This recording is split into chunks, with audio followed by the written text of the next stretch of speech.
Ruby Mountains Sheep Range, Nevada, autumn 1905.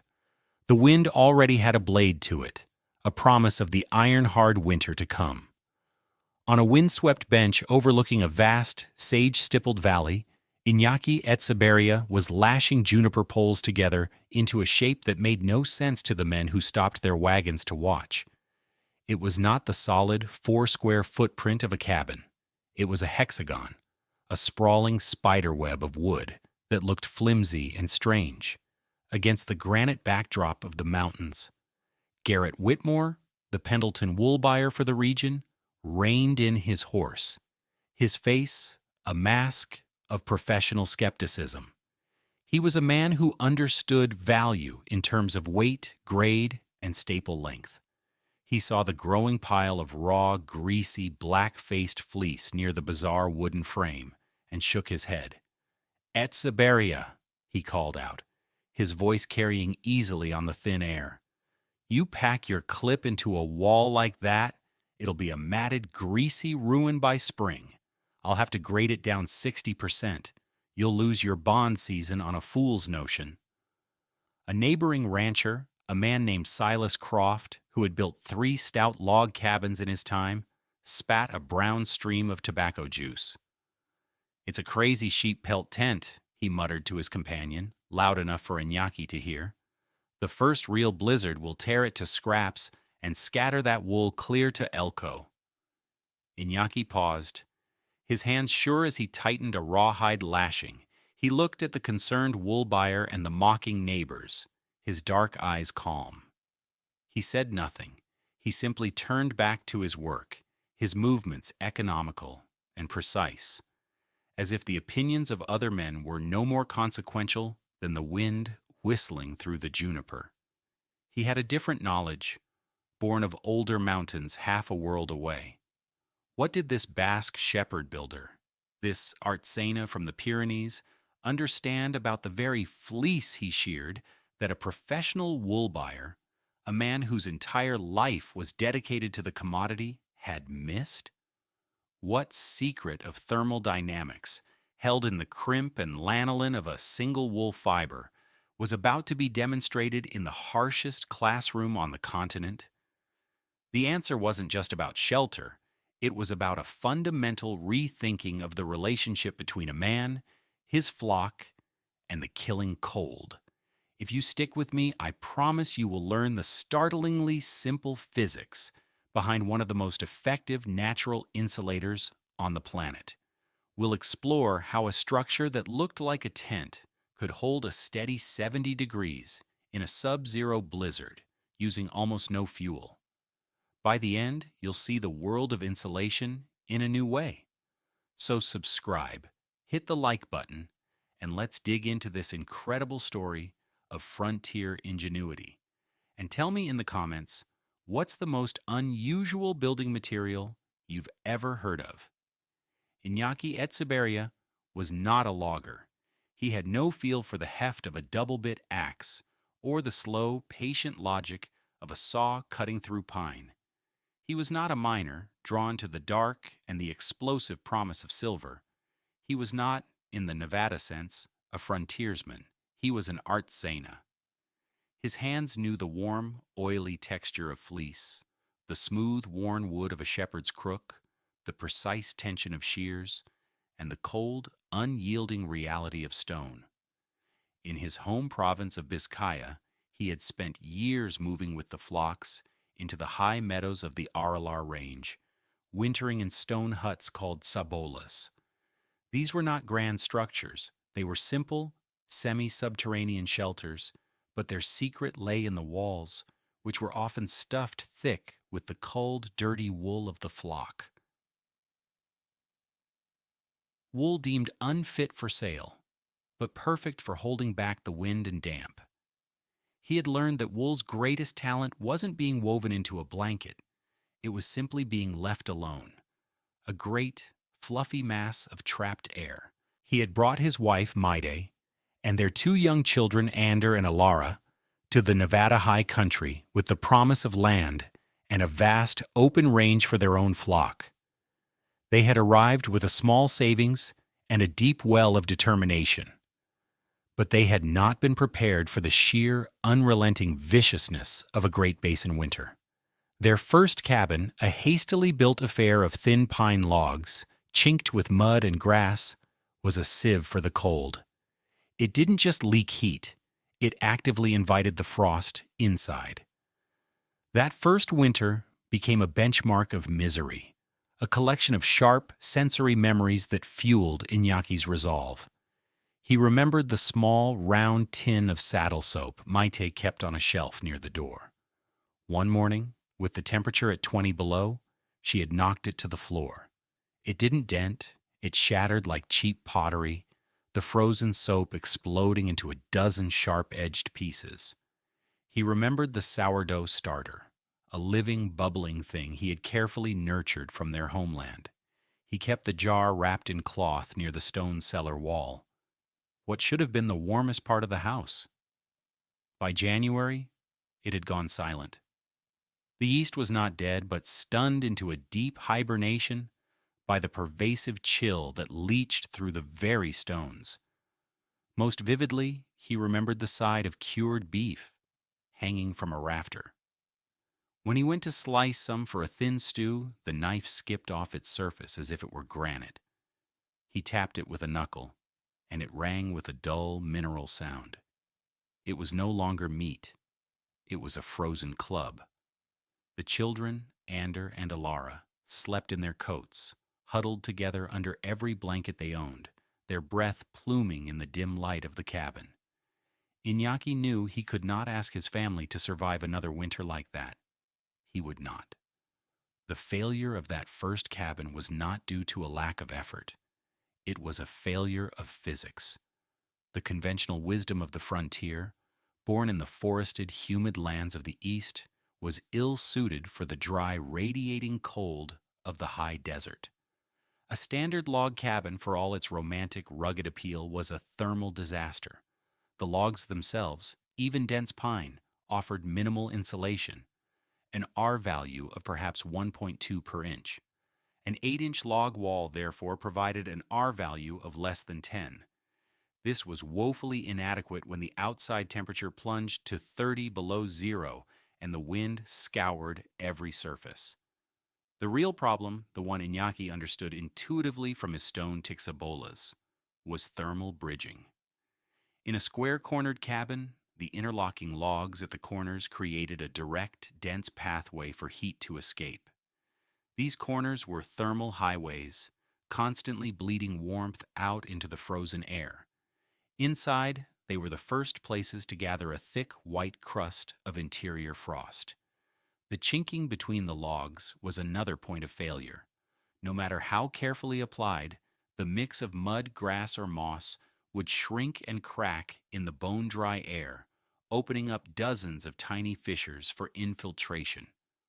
A 20-mile-per-hour wind could force a complete air exchange inside a poorly sealed cabin in under an hour, meaning the occupants were essentially trying to heat the entire state of Nevada. Their neighbors, the Jensens and the Millers, faced the same struggle. They burned through prodigious amounts of wood. A family might consume 4 or 5 cords of pinon and juniper just to keep their living space above freezing. It was a constant, exhausting battle, stoking the fire, feeling a brief wave of radiant heat, only to have the chill creep back in from the walls and floor the moment the flames died down. They were living inside a thermodynamic pump, with the stove desperately trying to pour heat into a container that was leaking from every angle. Iñaki saw their endless labor, the smoke pouring from their chimneys day and night, and knew it was a losing fight. They were fighting the cold head-on. He planned to simply forbid it from entering. The construction began in late September. Iñaki selected 48 straight sound juniper poles, each about 10 feet long.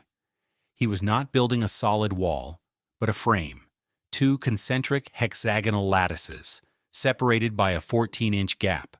The design was intricate. He lashed the poles together in a series of overlapping scissor courses, creating a structure of immense strength and stability despite its light appearance. There were no vertical posts, No load-bearing corners in the traditional sense. Every pole transferred its load across multiple points, distributing the stress of wind and eventually snow evenly across the entire frame. It resembled a giant, complex basket. Once the double lattice was complete, the truly strange work began. Iñaki brought over the first of many large sacks of fleece from his last shearing. This wasn't the clean, scoured wool Whitmore would buy. It was raw, full of lanolin, burrs, and the dusty smell of the range. He began stuffing it by the handful into the 14-inch cavity between the inner and outer lattice walls. He didn't compress it tightly. He fluffed it, packing it just enough to fill the space without crushing the fibers. His son, Ander, helped, his small hands perfect for pushing the wool into the tighter spots. This was the moment the mockery reached its peak. Garrett Whitmore made a special trip out, his face etched with a kind of pained disbelief. "Iñaki, for the love of God," he said, his voice pleading. "You're creating a perfect environment for pests. It'll collect moisture, it'll rot, and the lanolin will polymerize into a solid grease brick. When you pull that out in the spring, it won't be wool anymore. It'll be felted garbage. I'm telling you, this is economic suicide. You're destroying your only cash crop." Iñaki paused, a great armful of the springy, dark fleece in his hands. He looked at the wool, then at Whitmore.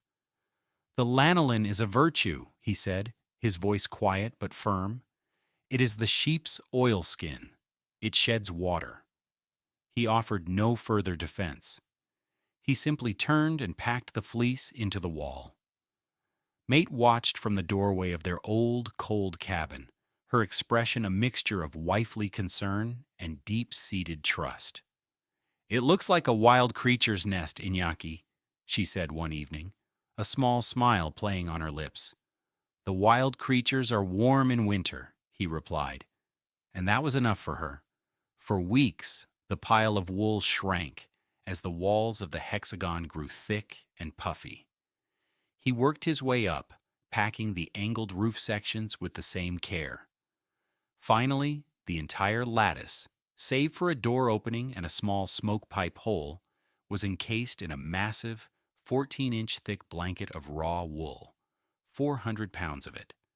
The final step was to stretch a heavy, oiled canvas over the outer lattice, creating a waterproof, windproof skin. From the outside, it looked like a fat, gray, six-sided tent. It looked temporary, soft, and vulnerable. The mockery lasted through October. The validation would last a lifetime. To understand why Iñaki's wool-stuffed hexagon worked so spectacularly, you have to understand that the problem wasn't the cold itself. The problem was heat transfer. Heat always moves from a warmer area to a colder one, and it does so in three ways: conduction, convection, and radiation. A log cabin is defeated by all three. Conduction moves heat directly through the solid logs. Convection moves it through air currents, like the cold drafts that sneak through chinking. Radiation moves it as infrared energy, which can pass through the air and be absorbed by colder surfaces. Iñaki's structure was a masterclass in stopping all three, but its true genius lay in its utter annihilation of conduction and convection. The key was the principle of loose fleece dead air bulk. What makes a good insulator? It isn't the material itself, but the air the material traps. Air is a terrible conductor of heat, as long as it can be held still. The goal of insulation is to create as many tiny pockets of motionless air as possible, and nothing in nature does this better than raw wool. Each wool fiber has a natural, microscopic crimp, a series of waves and bends. When thousands of these fibers are loosely packed together, these crimps interlock and create a chaotic, three-dimensional matrix. This matrix traps billions of tiny air pockets. In a cubic foot of Iñaki's insulation, weighing only 1.2 pounds, a staggering 95% of the volume was nothing but still, trapped air. This is what gives loose-fill wool its phenomenal R value, a measure of thermal resistance. A single inch provides an R value of 4. Iñaki had built a wall that was 14 inches thick. A simple calculation reveals the power of his method. 14 inches multiplied by an R value of 4 per inch equals an astonishing R56. For comparison, the 8-inch log walls of his neighbors' cabins had an R value of less than 10. The thickest part of a modern, well-insulated home's wall might be R21. Iñaki had built a super-insulated structure using the most common material he had at hand. The lanolin, which Whitmore saw as a contaminant, was actually a critical part of the system. The natural grease coated every fiber, making it hydrophobic. It repelled liquid water, preventing the wool from becoming saturated and losing its loft. It allowed water vapor, from breathing and cooking, to pass through slowly, keeping the interior dry without letting the insulation get damp. Finally, the hexagonal lattice frame was a structural and thermal masterstroke. Unlike a conventional cabin with its solid, heat-sucking corner posts, the lattice had no single, continuous thermal bridge from inside to out. Heat trying to escape via conduction would have to travel a long, convoluted path through thin, separated juniper poles. The shape was also inherently strong, perfectly designed to shed the heavy snow loads of a Nevada winter without collapsing. Iñaki hadn't just built a warm shelter, he had built a complete thermal system, elegant and perfectly adapted to its environment. That winter, the Great Basin cold dome descended. It was not a storm, but a quiet, oppressive weight of Arctic air that settled over the ranges and refused to move. For 13 consecutive days, the temperature at dawn hovered at or below 28 degrees below zero. The air was so dry and still, it felt like shattered glass in the lungs. Under a brilliant, mercilessly clear sky, the sun had no power. It cast sharp, black shadows, and while a south-facing rock might warm to the touch by midday, any surface and shade remained locked at the ambient air temperature. Cold as coal.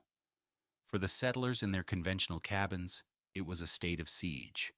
The Jensen's windows were opaque, with a 2-inch layer of frost, not on the outside, but on the inside, formed from the frozen condensation of their own breath. They burned through a cord of wood in a week, the Franklin stove glowing a dull red, yet 10 feet away from it, a cup of water would develop a skin of ice. The Millers ran out of firewood for their main hearth and were forced to huddle in a single room, burning furniture and fence posts to survive. The cold was a physical presence, a predator that seeped through their walls and stole the warmth from their bodies. Inside Iñaki Etxeberria's wool and canvas hexagon, a different reality prevailed. The small sheet metal stove was used sparingly, often just for cooking a morning meal of oatmeal or an evening stew. For hours on end, it would sit cold and silent. The combined body heat of the 4 family members was enough to keep the interior space at a comfortable 65 or 70 degrees. The difference between the inside and outside was a staggering 100 degrees, maintained not by a roaring fire, but by a passive 14-inch wall of greasy wool. The proof of this impossible warmth sat on a low wooden shelf against the inner wall. It was a clay jar filled with pickled lamprey, a delicacy from their Basque homeland. In every other Basque camp for 2 valleys around, similar jars had frozen solid. The brine had crystallized into a pink, solid stone of ice that had to be chipped out with a knife or a horn spoon. But in Iñaki's home, the lamprey floated lazily in their clear, liquid brine, day after day, through the worst of the cold snap. The jar never even developed a hint of frost. This small domestic detail was the ultimate testament. It showed a level of thermal stability that was simply unimaginable to his neighbors. It allowed for normalcy. It allowed Maite to hum as she mended socks, her fingers nimble and warm. It allowed the children to play on the sheepskin floor rugs in their shirt sleeves. It allowed the scent of baking bread to fill the air, not as a desperate act of survival, but as a simple act of home. The cold had been so thoroughly defeated, they had the luxury of forgetting it existed. The cold dome finally broke in late February. By the end of March, the spring thaw had begun, and the range was stirring back to life. It was then that Garrett Whitmore made his way up the muddy track to Iñaki's homestead. He came in the big buyer's wagon, ready to inspect the clip, his face set with the grim expression of a man who knew he was about to deliver bad news. He expected to find a family weary from a hard winter and a pile of ruined wool. As he drew near, he noted the first strange detail. There was no smoke curling from the stovepipe. On a chilly March morning, that was unusual. He pulled the wagon to a stop and walked to the canvas flap that served as a door. He knocked. Iñaki pulled the flap aside. A wave of warm, dry air washed over Whitmore's face, carrying the faint, pleasant scent of lanolin and clean wool. He stared. Iñaki was in his shirt sleeves. Behind him, Maite was sweeping the floor, and the two children were reading a book at a small wooden table, also without coats. The interior was bright, calm, and impossibly warm. Whitmore's eyes went immediately to the small stove in the center of the room. It was cold, gray iron. "Stove's out," Whitmore stated, a note of confusion in his voice. "Been unlit since Candlemas," Iñaki said quietly, referring to the early February holiday. Whitmore was speechless. He stepped inside, his boots making a soft sound on the packed earth floor. He looked around, his brain struggling to reconcile what his senses were telling him with a lifetime of experience. This soft-walled structure, this sheep pelt tent, was more comfortable than the finest board and batten house in Elko. He walked to the wall. He expected to feel a damp chill radiating from it, the telltale sign of condensation and rot. He placed his palm flat against the inner canvas. It felt neutral, almost alive, with no hint of cold or damp. "The wool," Whitmore said, his voice husky. "May I see the wool?" Iñaki nodded and pointed to a small, tied-down flap in the inner wall, designed for just such an inspection. Whitmore's hands, accustomed to judging fleece by touch, fumbled with the knot. He pulled the flap open and reached deep into the 14-inch cavity. His fingers sank into the fleece. He braced himself for the feeling he knew was coming, a cold, greasy, compressed mat, like a sodden blanket. Instead, his fingers met a springy, dry, and astonishingly fluffy mass. He grabbed a large handful and pulled it out into the light. The raw wool exploded in his palm, expanding to 3 times its packed size. The fibers were resilient, the crimp was perfect, and while the scent of lanolin was strong, it was clean. The grease had done exactly what Iñaki said it would. It had protected the fibers, shedding the minute amounts of vapor that passed through, keeping the massive insulation bat perfectly dry and functional. Whitmore stared at the fluffy wool in his hand, then at the comfortable family, then at the jar of lampreys still sitting in their clear, liquid brine. The entire ludicrous structure was not just a success, it was a triumph. His rigid commercial understanding of wool had been completely shattered and replaced by a profound sense of awe. He looked at the Basque shepherd, whose quiet confidence now seemed like towering genius. "My God, man," Whitmore whispered, shaking his head in wonder. "You didn't build a shelter, you built a lung." Garrett Whitmore became Iñaki's most vocal advocate. At the Woolpool auction that spring, he not only paid full price for the Etxeberria clip, which he graded as some of the finest, most resilient fleece he had seen, but he also told the story to anyone who would listen. He described the shirt sleeves in March, the unlit stove, the fluffy wool pulled from the wall. Some men listened with interest, others with disbelief, but the story planted a seed. The true spread of the idea, however, happened in a way unique to the Basque community. It traveled not on paper or by wagon, but on the wind. One evening, as the alpenglow painted the peaks of the Rubies, A shepherd, tending his flock on a high ridge, let out an Eusko irinsi. It was the traditional, high-pitched, ululating cry of the Basque shepherds, a complex yodel used to communicate across miles of rugged, empty country. It was a call of greeting, of warning, of news. Tonight it carried the story of Iñaki Etxeberria's warm winter house. The caller described the hexagonal frame, the two walls of juniper, the space between filled with the flock's own fleece. Miles away, on another ridge, an answer came back, a series of questioning yelps.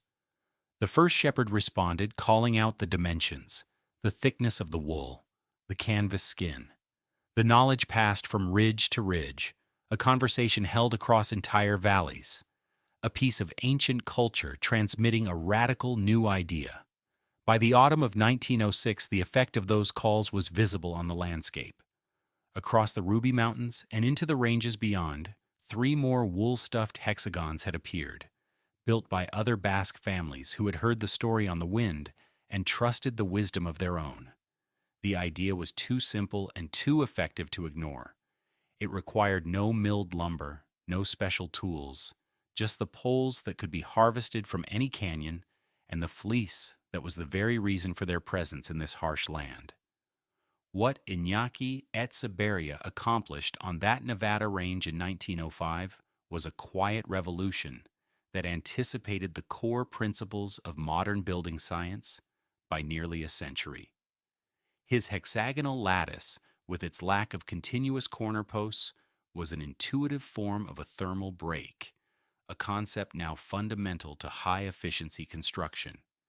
The oiled canvas skin, separated from the wool insulation by the outer lattice, created a rain screen, allowing any moisture to drain away before it could compromise the wall system.